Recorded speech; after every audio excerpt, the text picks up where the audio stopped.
Le 13 mars 1931 paraissait dans l'Action française la critique de François Vineuil du film David Golder, texte intégral. Monsieur Julien Duvivier ne jouissait pas jusqu'à présent d'une bien grande réputation dans le monde du cinéma. Certains le classaient même parmi les commerçants reconnus. Mais on l'a chargé cette année d'illustrer le roman à gros tirage de Madame Irène Nemirovsky, David Golder. On ne s'est pas demandé si M. Duvivier était vraiment qualifié pour mener l'ouvrage à bien.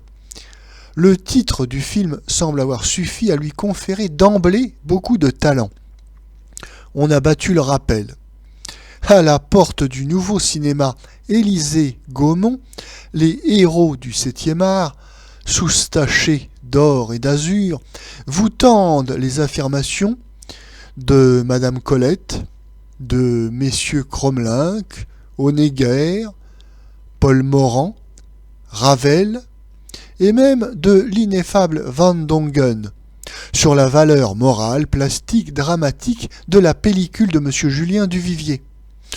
Mettons que ce sont des aumônes de la littérature et de la musique assez bâtards, et qu'elles ne compromettent pas beaucoup les indulgents donateurs. David Golder, ainsi lancé, est le type du film dont il est recommandé de parler dans les chroniques avec des mots sourds, graves, forts et une émotion contenue. Nous avouons notre incompétence pour ce genre d'exercice. En tout cas, ce n'est point encore l'occasion de s'y essayer.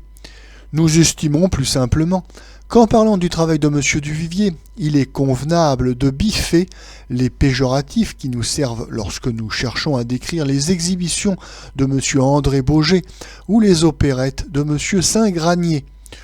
Nous n'avons pas lu le roman de Madame Irène Nemirovsky. Nous savons du reste que toute une littérature de seconde zone utilise ces temps-ci les juifs comme elle utilisa autrefois les parricides et les machicoulis. Quel que soit le roman de Madame Nemirovsky, le film n'en a tiré qu'un mélo. Et il en sera ainsi tant que l'image aura la vanité de traduire des caractères dont aucun trait, si banal soit-il, ne se dessine par l'extérieur.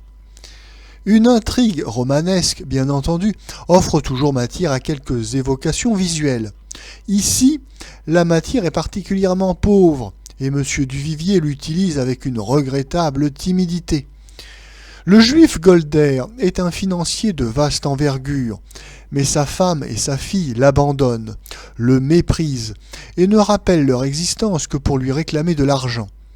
Golder se décide à rejoindre ces dames dans leur villa de Biarritz. Il arrive, dans un vulgaire complet de sport. Il trouve la maison qu'il a payée, envahie par des aigrefins, des viveurs, de faux gentilshommes qui se bousculent dans le salon, raflent le caviar et les liqueurs du bar. Il y avait là un tableau possible. Monsieur Duvivier s'en est tenu à la sempiternelle soirée mondaine, avec tous les figurants attitrés et insuffisants de cette sorte de cérémonie.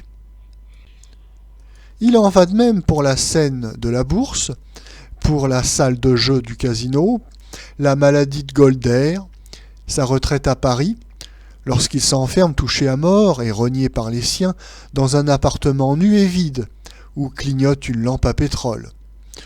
Pour son agonie, dans un misérable bateau russe, le lendemain d'une ultime opération qui lui livre tout le pétrole du Caucase. Pas plus que cent autres, M. Duvivier ne sait découvrir l'angle d'où l'on voit tout, l'éclairage qui donne aux objets une signification spirituelle.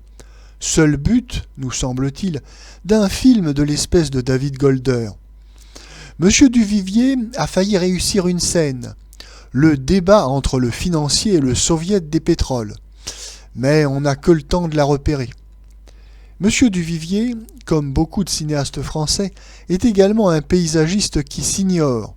Il a pu glisser dans son film une douzaine d'extérieurs qui sont d'une photographie sensible, si toutefois les deux termes peuvent s'accoupler. Malheureusement, depuis l'ère de la sonorisation, on ne peut plus nous montrer un verger ou une prairie sans y ajouter un galoubet, un chant de pâtre ou des trilles de rossignol. On a prêté à M. Duvivier, pour le rôle de David Golder, M. Harry Bor. Nous connaissons très mal M. Harry Bor au théâtre. Comme acteur de cinéma, nous n'avons que des éloges à lui adresser. Il a donné aussitôt, sans un tâtonnement, au moindre de ses gestes, l'ampleur exacte qui convenait à l'écran. On a dit, avec raison, que sa composition du financier alourdi, vulgaire, gênant ou sacrant évoque le Jannings des meilleurs jours, avec moins de traits de virtuose.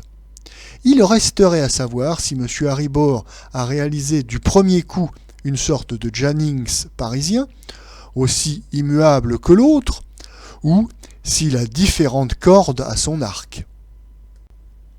Que M. Harry Bor ait parfaitement réussi le rôle qu'on lui a confié, cela n'arrive d'ailleurs qu'à faire supporter le film. En réalité, M. Harry Bor joue un long monologue. Aucun partenaire n'est capable de lui donner la réplique. Mademoiselle Jackie Monnier est particulièrement exaspérante, dans un emploi pourtant bien facile de jeune écervelée, où elle n'arrive pas à glisser un regard qui soit franc, une attitude qui soit vivante. Pour comble, pas le moindre charme physique. De grâce qu'on ne nous la remontre plus. Naturellement, on voit aussi un juif d'Almanach qui marche sur la pointe des pieds pour ne pas user ses semelles. Et M. Gaston Jacquet qui fabrique des cocktails. Enfin, miracle d'ingéniosité, une orgie de chœurs judéo-russes pour accompagner le juste trépas de M. David Golder. Cela vaut-il que l'on marque un point pour le cinéma français ?